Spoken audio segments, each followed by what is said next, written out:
Let's edu tips. PSC എക്സാമിനേഷന് prepare ചെയ്യുന്ന എല്ലാ ഉദ്യോഗാർത്ഥികൾക്കും ലെറ്റ്സ് എഡ്യൂ ടിപ്സിലേക്ക് സ്വാഗതം. ഇന്നത്തെ ഈ വീഡിയോ ക്ലാസ്സിലൂടെ നമ്മൾ പഠിക്കാൻ പോകുന്ന യൂറോപ്യന്മാരുടെ ആഗമനത്തെക്കുറിച്ചാണ്. ഇതിനു മുൻപ് നമ്മൾ യൂറോപ്യന്മാരുടെ ആഗമനത്തെക്കുറിച്ച് ക്ലാസ് ചെയ്തിട്ടുണ്ട്. അപ്പോൾ ക്ലാസ് കാണാത്തവരെ പ്ലേലിസ്റ്റ് സെർച്ച് ചെയ്തിട്ട് ക്ലാസ് കണ്ട് പഠിക്കാൻ ശ്രമിക്കുക. ഡിഗ്രി ലെവലിനും +2 ലെവൽ എക്സാമിനേഷനും കോമൺ ആയിട്ടുള്ള ടോപ്പിക്കാണ്. അതുകൊണ്ട് തന്നെ കോമൺ ആയിട്ട് തന്നെയാണ് നമ്മൾ എടുത്തു പോകുന്നത്. അപ്പോൾ ചിലർ ചോദിക്കുകയോ ഡിഗ്രി ലെവൽ എക്സാമിനേഷന് ഇനിയും ക്വസ്റ്റ്യൻസ് വരാമോ, അല്ലെങ്കിൽ ഡെപ്ത് ആയിട്ട് പഠിക്കണോ എന്നൊക്കെ ചോദിക്കുന്നുണ്ട്. ഞാൻ എന്നെ കൊണ്ടാകാവുന്നത് പോലെ ഈ 2 എക്സാമിനും കൂടി വേണ്ടിയിട്ട് മാക്സിമം പോയിന്റ്സ് കളക്ട് ചെയ്ത് തന്നെയാണ് നിങ്ങളുടെ മുമ്പിൽ ക്ലാസ് പ്രസന്റ് ചെയ്യുന്നത്. അതുകൊണ്ട് അങ്ങനെ ഒരു ടെൻഷൻ്റെ ആവശ്യമുണ്ട് എന്നെനിക്ക് തോന്നുന്നില്ല. പിന്നെ ഒരു കാര്യം പറയാനുള്ളത്, ചിലർ ചോദിക്കുന്ന ഒരു കാര്യം എന്ന് പറഞ്ഞു കഴിഞ്ഞാൽ, മിസ്സേ എടുക്കുന്ന സബ്ജക്റ്റ് അത് തീർത്തെടുത്ത് പോയിക്കൂടെ, അല്ലാതെ ഇങ്ങനെ വേറെ സബ്ജക്റ്റ് എടുക്കുമ്പോഴത്തേക്ക് അവർക്ക് പഠിക്കാൻ എന്തോ ബുദ്ധിമുട്ടുണ്ടാകുന്നു എന്നുള്ള രീതിയിൽ 2-3 കമൻറ്റ് കണ്ടു. അപ്പോൾ അങ്ങനെയുള്ളവരോട്, ആ കമൻറ്റ് ചെയ്തവരോട് എനിക്ക് പറയാനുള്ള കാര്യം ഇത്രയേ ഉള്ളൂ. എൻ്റെ ഉദ്ദേശം എന്ന് പറഞ്ഞാൽ വളരെ വ്യക്തമാണ്. ഒരേ സമയം 2 ക്ലാസ്സുകൾ കൊണ്ടുപോകുക. മധ്യകാല ഇന്ത്യയുടെ ക്ലാസ്സും കൊണ്ടുപോകുന്നു, അതോടൊപ്പം തന്നെ നമ്മൾ യൂറോപ്യന്മാരുടെ ആഗമനം. അപ്പോൾ അങ്ങനെ വന്നു കഴിഞ്ഞാലുള്ള ഗുണം എന്നാന്ന് വെച്ചാൽ 2 ടോപ്പിക്ക് നമുക്ക് തീർക്കാൻ പറ്റും. അല്ലെങ്കിൽ നിങ്ങൾ ഈ മധ്യകാല ഇന്ത്യയും വെച്ചുകൊണ്ട് ഡെയിലി ഇരിക്കത്തേ ഉള്ളൂ. ഇതങ്ങനല്ല, നമ്മൾ മധ്യകാല ഇന്ത്യയും നോക്കി പോകും, പഠിച്ചും പോകും. അതേസമയം എന്തും പോകുന്നുണ്ട്, യൂറോപ്യന്മാരുടെ ആഗമനം പഠിച്ചു പോകുന്നുണ്ട്. പിന്നത്തെ കാര്യം എന്ന് പറഞ്ഞാൽ, ഇംഗ്ലീഷ് എങ്ങനെ പഠിക്കണം എന്നുള്ളത് ഞാൻ നേരത്തെ പറഞ്ഞു വന്നിരുന്നു. അപ്പം മിടുക്കരായിട്ടുള്ള ഉദ്യോഗാർത്ഥികൾ എന്ത് ചെയ്യുന്നുണ്ട്, അവരാ കൂടെ ഇംഗ്ലീഷ് നോക്കി പോകുന്നുണ്ട്. അപ്പം അങ്ങനെയാണ് നമ്മൾ ക്ലാസ് ഇവിടെ അറേഞ്ച് ചെയ്തിരിക്കുന്നത്. സത്യം പറഞ്ഞു കഴിഞ്ഞാൽ മധ്യകാല ഇന്ത്യ നിങ്ങൾ പഠിക്കണം, ഇംഗ്ലീഷ് പഠിക്കുക, യൂറോപ്യന്മാരുടെ ആഗമനം, ഇങ്ങനെ 3 ക്ലാസ്സാണ് ഡെയിലി പ്ലാൻ ചെയ്യുന്നത്. ഇംഗ്ലീഷ് നേരത്തെ നമ്മൾ എടുത്തിട്ടുള്ളത് കൊണ്ടാണ് വീണ്ടും എടുത്തു തരാത്ത. ആ ഗ്രാമർ പോർഷൻ അത്രയൊക്കെ പഠിച്ചാൽ മതി. പിന്നെ 2-3 ടോപ്പിക്സും കൂടി ഗ്രാമറിനകത്ത് പഠിക്കാനുണ്ട്. അത് സമയമാകുമ്പോൾ ഞാനങ്ങ് എടുത്തു തരും. ഓക്കെ. അപ്പം അതുകൊണ്ട് ആര് എന്ത് കമൻറ്റ് ചെയ്താലും ഞാൻ വിചാരിച്ച രീതിയിലായിരിക്കും ക്ലാസ് കൊണ്ടുപോകുന്നത്. ഇതിന് മുൻപ് ഞാൻ ഇങ്ങനെ ചെയ്ത ക്ലാസ്സുകൾ ചെയ്തിട്ടിട്ട് ആർക്കും അധികം ദോഷം വന്നിട്ടില്ല എന്നുള്ളതാണ് എൻ്റെ വിശ്വാസം. നിങ്ങളുടെ കമൻറ്റുകളിൽ നിന്ന് ഞാൻ മനസ്സിലാക്കുന്നതും അങ്ങനെ തന്നെയാണ്.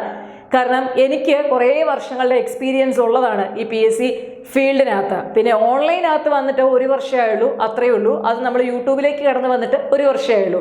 അതിന് മുമ്പ് അത്യാവശ്യം നല്ല രീതിയിൽ തന്നെ എക്സ്പീരിയൻസ് ഉള്ളൊരു വ്യക്തിയാണ് ഞാൻ. അതുകൊണ്ട് എങ്ങനെ പഠിക്കണം എന്നുള്ളതിനെക്കുറിച്ചൊരു ബേസിക് ഐഡിയ എനിക്കുണ്ട്. പിന്നെ അടുത്തതെന്ന് പറഞ്ഞു കഴിഞ്ഞാൽ, ക്ലാസ് അങ്ങ് തുടങ്ങിയില്ല, അതിന് മുമ്പേ കുറച്ച് പേര് റിവിഷൻ എങ്ങനെ ചെയ്യാം. ആദ്യം നിങ്ങൾ പഠിച്ചിട്ടല്ലേ റിവിഷൻ ചെയ്യുന്നത്. അല്ലാതെ നമ്മൾ എന്താ പറയുന്നത്, വിതയ്ക്കുന്നതിന് മുമ്പേ കൊയ്യുവാണോ ചെയ്യുന്നത്? അല്ലല്ലോ. നമ്മളൊരു ടോപ്പിക്ക് ആദ്യം പഠിക്കുക, പഠിച്ച് കഴിഞ്ഞിട്ടാണ് നമ്മളെപ്പോഴും റിവിഷൻ ചെയ്യുന്നത്. അല്ലാതെ എനിക്ക് അറിഞ്ഞുകൂടെ എങ്ങനെയാണ് നിങ്ങൾ റിവിഷൻ എന്ന് പറഞ്ഞ അതിൻ്റെ വാക്കിൻ്റെ അർത്ഥം ദയവ് ചെയ്ത് മനസ്സിലാക്കുക. എന്നിട്ട് ഇതുപോലത്തെ ബാലിശ്യമായിട്ടുള്ള കമൻറ്റുകളൊക്കെ ഇടാൻ ശ്രമിക്കുക. ഓക്കെ. അപ്പോൾ എന്താണെങ്കിലും നമുക്ക് ഇന്നത്തെ ക്ലാസ്സിലേക്ക് പോകാം.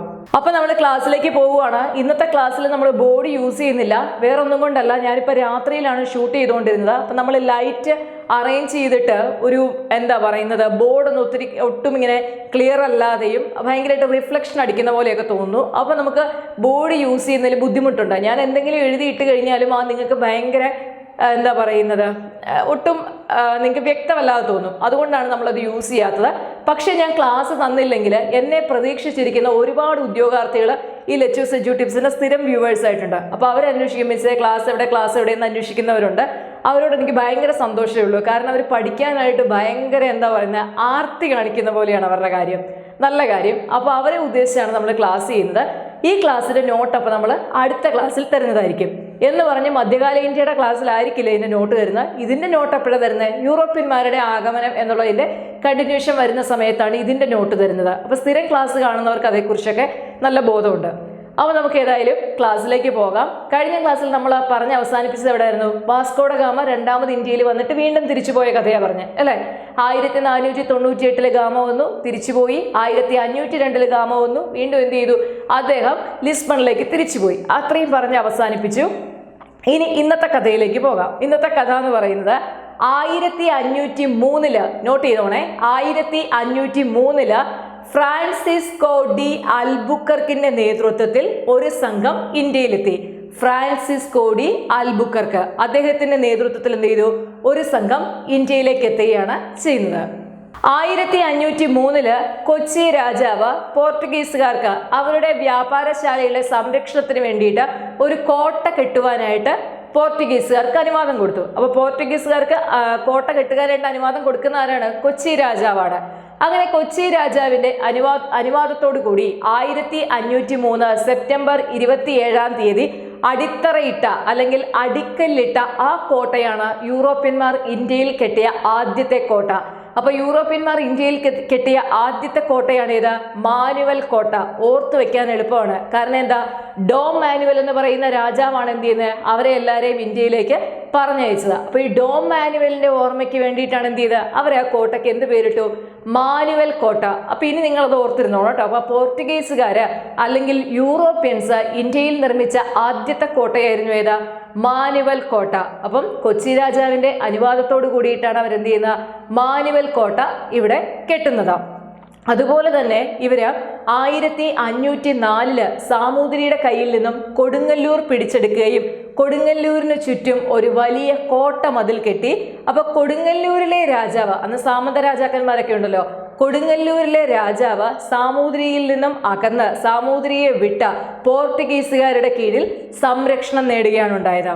അങ്ങനെ പോർട്ടുഗീസുകാർക്ക് കൊച്ചിയിൽ എന്ന പോലെ തന്നെ കൊടുങ്ങല്ലൂരും വ്യാപാര ബന്ധം വളരെ ഭംഗിയായിട്ട് അവിടെയും നടത്തിക്കൊണ്ടു പോകാനായിട്ട് സാധിച്ചു. ഇപ്പൊ ഇവര് കൊച്ചിയിലും അതുപോലെ തന്നെ കൊടുങ്ങല്ലൂരിലും ഭംഗിയായിട്ട് എന്ത് ചെയ്യാണ്? വ്യാപാരം ചെയ്ത് പോകുന്നു.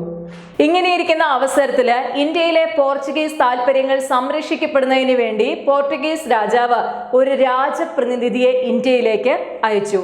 അങ്ങനെ ഇന്ത്യയിലെ പോർട്ടുഗീസുകാരുടെ ആവശ്യങ്ങൾ സംരക്ഷിക്കപ്പെടുന്നതിന് വേണ്ടി, താല്പര്യങ്ങൾ സംരക്ഷിക്കപ്പെടുന്നതിന് വേണ്ടി പോർട്ടുഗീസുകാർ നിയമിച്ച ആദ്യത്തെ രാജപ്രതിനിധിയായിരുന്നു ഫ്രാൻസിസ്കോ ഡി അൽമേഡ.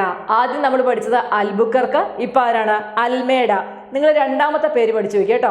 ഫ്രാൻസിസ്കോ എന്ന് പഠിച്ചില്ലെങ്കിലും വേണ്ടിയില്ല. അൽബുക്കർക്ക് ഇപ്പൊ വന്നിരിക്കുന്ന ആരാണ്? രാജപ്രതിനിധിയായിട്ട് വന്നിരിക്കുന്ന അൽമേഡ. അപ്പൊ വേണമെങ്കിൽ ക്വസ്റ്റ്യൻ ചോദിക്കാം, പോർച്ചുഗീസുകാരുടെ താല്പര്യങ്ങൾ സംരക്ഷിക്കുന്നതിന് വേണ്ടിയിട്ട് പോർച്ചുഗീസ് രാജാവ് അയച്ച ആദ്യത്തെ രാജപ്രതിനിധി ആരാന്ന് ചോദിച്ചത് ആരാണ്?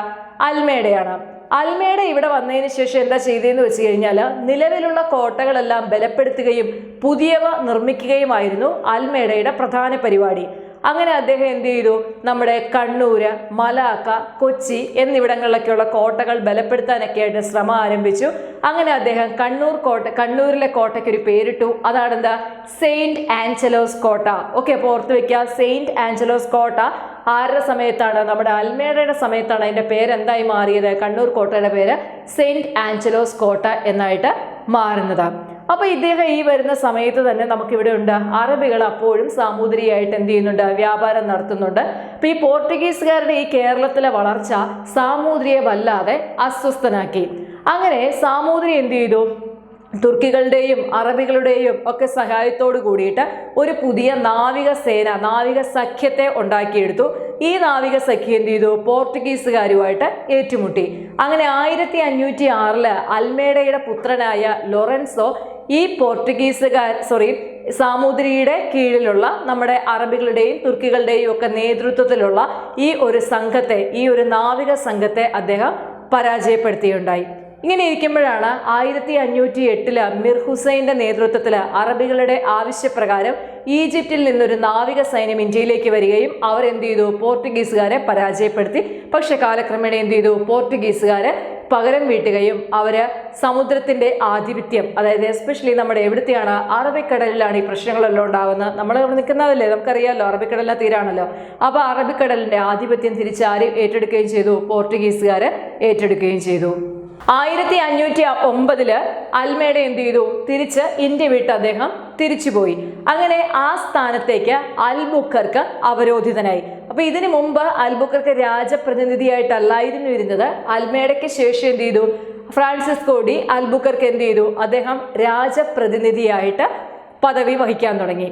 അപ്പൊ ഇദ്ദേഹത്തിന്റെ ലക്ഷ്യം എന്ന് പറഞ്ഞു കഴിഞ്ഞാൽ സമുദ്രത്തിലെ ആധിപത്യം ഉറപ്പിച്ചുകൊണ്ട് വാണിജ്യബന്ധം ഭദ്രമാക്കുക എന്നുള്ളതായിരുന്നില്ല അൽബുക്കർക്കിന്റെ പ്രധാന ലക്ഷ്യം. അദ്ദേഹം എന്ത് ചെയ്തു? സാമൂതിരിയുമായിട്ട് ഏറ്റുമുട്ടുകയും സാമൂതിരിയുടെ കോഴിക്കോടെ കൊട്ടാരം ആക്രമിച്ച് അത് ചുട്ടുകളയുകയും ചെയ്തു. അപ്പൊ സാമൂതിരിയുടെ കോഴിക്കോടെ കൊട്ടാരം ആക്രമിച്ച് ചുട്ടുകളഞ്ഞ ആരാണ്? അൽബുക്കർക്കാണ്. ഉടനെ തന്നെ എന്ത് ചെയ്തു? സാമൂതിരിയുടെ സൈന്യം പെട്ടെന്ന് തന്നെ അണിനിരക്കുകയും അവർ പോർച്ചുഗീസുകാരോട് യുദ്ധം പ്രഖ്യാപിക്കുകയും അങ്ങനെ പോർച്ചുഗീസുകാരെ എന്ത് ചെയ്തു, അവരുടെ കപ്പലിലേക്ക് ഓടിച്ചു വിടുകയും ചെയ്തു.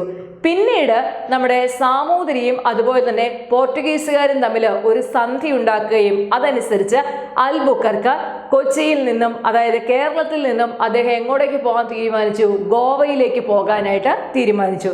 അപ്പോൾ ഓർത്തു വെക്കുക, പോർച്ചുഗീസുകാരുടെ ആസ്ഥാനം കേരളത്തിൽ നിന്നും ഗോവയിലേക്ക് മാറ്റിയ പോർച്ചുഗീസ് ഭരണാധികാരിയായിരുന്നു ആര്, അൽബുക്കർക്ക്. അൽബുക്കർക്കിന്റെ സമയത്ത് അദ്ദേഹം ഇന്ത്യക്കാരെ സ്വന്തം സൈന്യത്തിൽ ചേർത്ത് യൂറോപ്യൻ മാതൃകയിൽ അവർക്ക് പരിശീലനം നൽകി. അതുപോലെ തന്നെ വിദ്യാലയങ്ങൾ സ്ഥാപിക്കുകയും പുതിയ നാണയങ്ങൾ പുറത്തിറക്കുകയും ഒക്കെ ചെയ്തു. അതുപോലെ സതി നിരോധിച്ചു. ഇങ്ങനത്തെ കാര്യങ്ങളൊക്കെ അൽബുക്കർക്ക് എന്ത് ചെയ്തു, ഇവിടെ നടപ്പിലാക്കി. അപ്പൊ ഇതൊക്കെ വേണമെങ്കിൽ ചോദിക്കാം, വിദ്യാലയങ്ങൾ സ്ഥാപിച്ചത്, പുതിയ നാണയങ്ങൾ പുറത്തിറക്കിയത്, സതി നിരോധിച്ചത് ഒക്കെ ആരാണ്, അൽബുക്കർക്കിന്റെ സമയത്ത് ചെയ്ത കാര്യങ്ങളാണ്. അതുപോലെ തന്നെ അൽബുക്കർക്ക് ഭാരതീയ സ്ത്രീകളെ വിവാഹം കഴിക്കുന്നതിന് പോർച്ചുഗീസ് ഉദ്യോഗസ്ഥന്മാരെ പ്രേരിപ്പിച്ചു.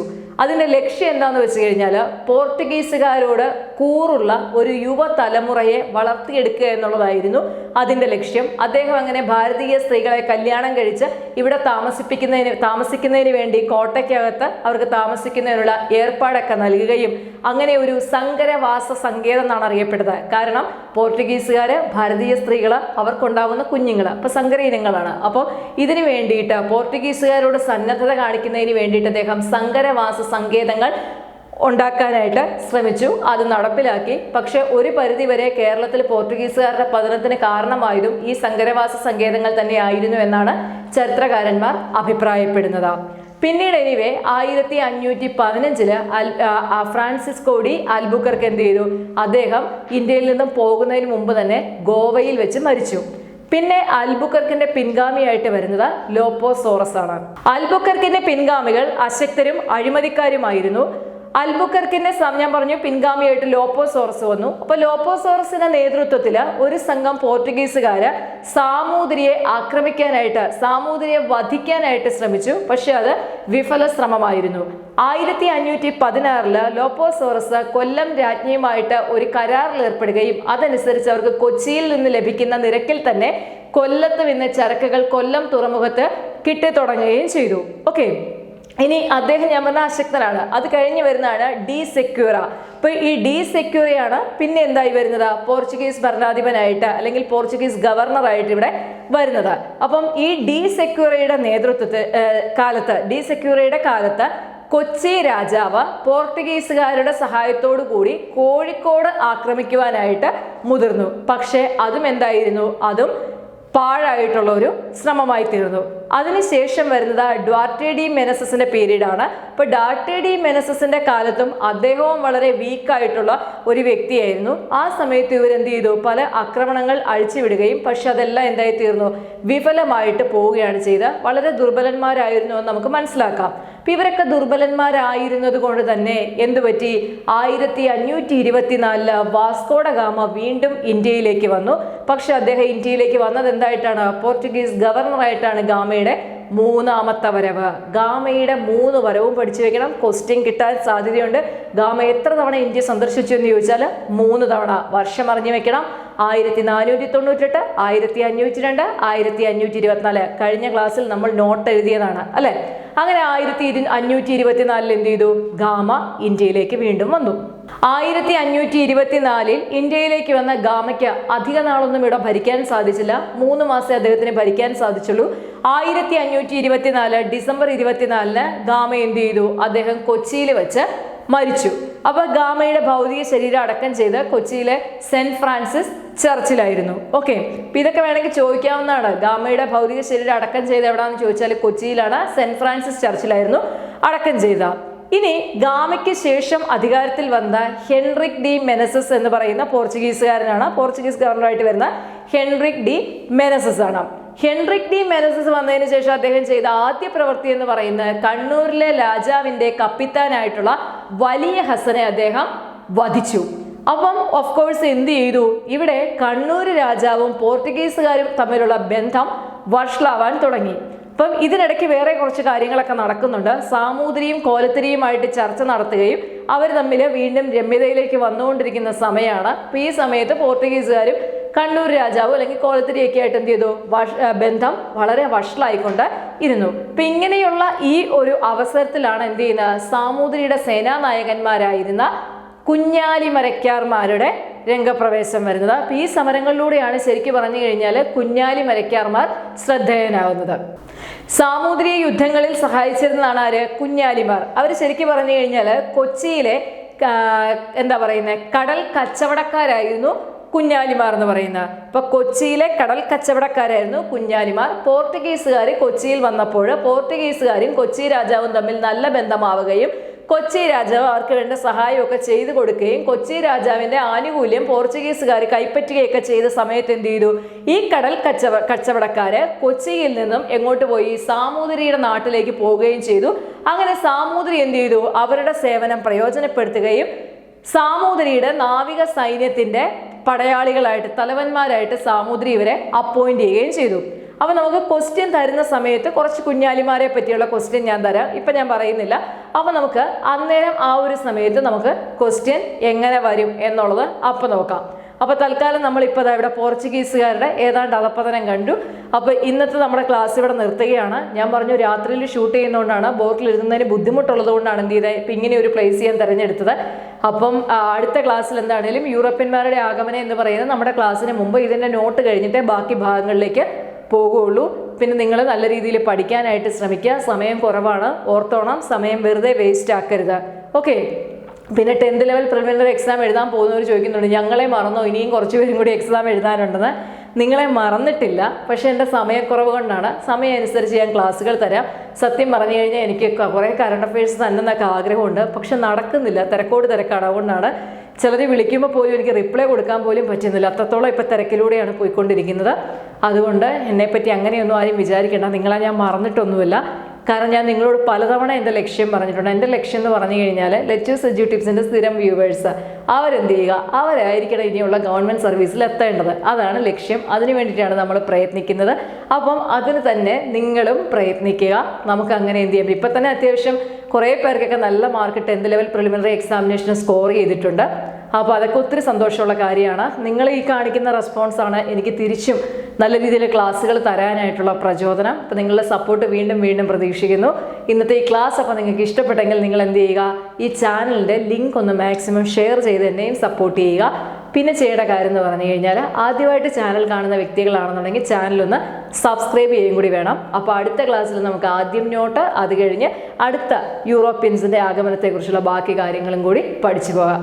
ഓക്കെ. അപ്പോൾ ഇന്നത്തെ ക്ലാസ് നിർത്തുവാണ്. അടുത്ത ക്ലാസ്സിൽ കാണാം. താങ്ക്